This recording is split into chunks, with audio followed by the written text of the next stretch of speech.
David Makogon. How you doing, Dave? Hey, how's it going? Going great. What do you do What do I do? I don't for a know. living? So I'm an Azure architect with Microsoft. So I work with ISVs to help them architect their solutions when they're moving to the cloud. What should we talk about?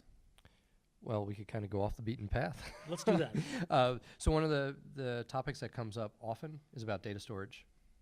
And lately I've been working with folks on this notion of polyglot persistence. I don't know if you... Polyglot persistence. What is that? Yeah, it's the idea of using multiple data stores and not focusing on a single data store. Like back in the old days, everything was SQL. Everything right. in my world was SQL. Yeah. Right, so you learn SQL, whatever server you're using, whatever problem you have, it's SQL. It's Yep. sort of the golden hammer anti-pattern, right? You're going to fit it in there, Mhm. whether it's your tabular data or maybe a recommendation engine for products. Sure.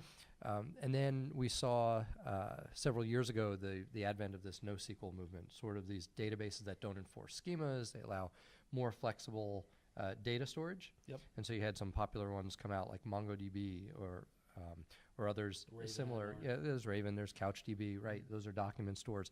And then you see people saying, oh, well, now I got to move everything to a document store, right? Move data all out of SQL Server and move to... Are people really saying that? Are they actually moving I've- existing data I've stores? gotten phone calls that say, hey, we moved our data, and now we can't figure out how to have get it out. transactions across collections or query it. something. So the idea is imagine a problem where you're trying to solve different things. One, you might have columnar data. Maybe it's your purchase history for a shopping site. Right. Then maybe you have product descriptions, which don't necessarily fit very well in a SQL model because Okay. you need some flexibility across different product types. Right. Now maybe you're viewing a product and you need a recommendation for other products. You've seen that when you go shopping on a website and it says people who have viewed this product have also viewed these 10 other products. Mhm. Well, that's actually a great fit for a graph database Hmm. where you have nodes and relationships between your data. So product X, maybe people recommended product Y and you have a weighting maybe of the product rating. So you could make so you're talking about one application with three different data stores, three different types of data stores. maybe more. So then there's key value store, Okay. right? So maybe you're storing your session, your shopping cart. And so it's related by a cart ID, and then that's your key, and then your value of the items in the cart. So it's sort of getting past the notion that I have to learn one database or stick with one database and go with multiple databases even within one app. Okay. So this is, you said golden hammer before, and I guess that's referring to this analogy that I have a hammer, everything looks like a nail. Exactly. And I've been guilty of that myself, you know, because I'm a SQL guy. That's why I came up, relational databases. And every time I need to store any information, my first thought was, oh, I'll just create a SQL database. I'll create a table in it. There it is. Well, it's not like you can't. And Right. It served me. I mean, I've read a lot of apps that way. And we have the tools, we have reporting tools, we have disciplines, we have normalization rules, we have documentation. People are very comfortable doing that. But maybe that's not the most efficient way. If you picture a recommendation, how you would traverse the data to find those relations. Or let's say we want to find friends of friends. So you take your friend, your person table, and then you have a cross join or a self join Right. with itself. And now imagine you want to go the next level deep. Right. How complex that becomes versus using something natural like a graph database for traversing that graph. So how, if I buy into this notion that I can, I'm not limited by a single type of database, how do I make the decisions as to which data to use in which part of the application? And not get stuck with analysis paralysis. So, yeah. I really think when you start out, the most important thing is identifying some areas you want to focus on. Like, let's say it's in the case of this shopping example, products. Well, maybe that's just a natural fit for a document database. The one you pick may or may not matter up front because you're learning about it. But if you're making a decision for a production system, then it becomes more important. Like what vendor has 24/7 support, or it has enterprise or professional licenses versus just community editions. Can you get to the code? Like, is it an open source type of application or is it closed source? Has the company had longevity, right? I mean, you have a pretty safe bet on the SQL providers, at least most of them, right? The big enterprise class SQL providers, like SQL Server backed by Microsoft. It's not like they're going to disappear overnight. Right. But some of the NoSQL variants, we've seen a couple come and go pretty quickly. Yeah, and most of them are new, or they haven't been around for 25 years. Right. So what's their support? What's their language support? Right. If you have a .NET shop or a Python shop, are there drivers for the particular database? Do they have cloud specific support? Right. If you're going and building a Windows Azure based application and you want to store a SQL database and you want to store some CouchDB database and you want to take advantage of maybe Redis and maybe Windows Azure table storage, which is storage as a service, but all those things have to fit within the cloud environment. So you have to just make sure that there's proper support for that. I found that as my career goes on, I become more and more polyglot just in general. I'm forced to do that. There's just more things I need to interact with. There's more tools that I need to learn. I can't just say.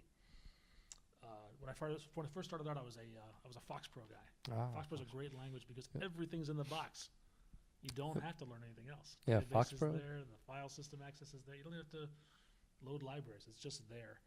And then I moved to VB, and all of a sudden I had to deal with OCXs, and then I moved to .NET, and all of a sudden all these other libraries and dependencies. Right. And now I'm dealing with REST services and different types of databases in the cloud. What's the if I start becoming more and more polyglot, what's the cost of that? Well, I mean, there's the cost of running the database, which some are don't have a license, some are going to have a license. Like if you're buying an enterprise license for some of them, there's that cost. I think part of it's cost of learning. Sure. Right. So if you're a SQL person and now you are trying to work with CouchDB or MongoDB or Neo4j, or I mean, there's a dozen, 24 different databases floating around that are popular. You have to learn not only the syntax, but how to make it efficient, how to either install it or capitalize on database as a service, how to optimize it, how to report off of it. But also there's the cost of, I guess, relearning your backup and DR procedures. So SQL is pretty well established. DR is disaster recovery. Right, disaster recovery, high availability. SQL Server has always on. Well, what does your NoSQL database have? How can you ensure that the database is running all the time, or that data is being replicated between nodes, or that data is being backed up? So these are procedures that are typically ironed out really well with SQL databases, and we're seeing those procedures start to come out for NoSQL type of databases. But I think that's an area where I think again that's a function of just the fact that a lot of these companies, these technologies are new. They're just not as mature, so they haven't developed 20 years of disaster recovery technology around them. So I think there's some human cost there in just learning and adopting it. I would add also that maybe you've got to think that somebody else might have to maintain this application, and the more technology you have in the soup, the more you're asking the next person that comes along to maintain it. So they're going to have those same costs as well. It's not just a matter of development. Right, and you could always abstract the data layer a bit. Okay. Take on a repository pattern to abstract which exact database you're implementing. But you're right, there at some point there's a learning curve that now you don't know just one database, that there's a handful of databases that you have to be familiar with. Interesting stuff. Anything else? I think that's it. I'm glad we got to talk. Do you have a web presence? A web presence, yeah. www.davidmakogon.com. Okay. I do ramble on there a little bit. And Twitter, you can find me at dmakogon. Dave, thanks a lot. So, hey, thank you. This is great, Dave. 2 Daves. What's up with that? It's awesome.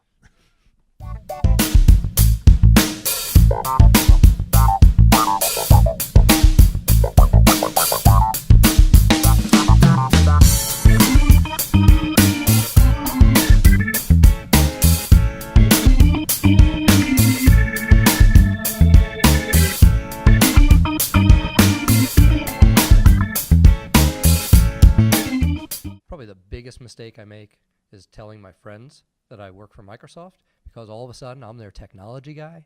I mean, do you really need to call me in the middle of the night to tell me your PC doesn't work? Really?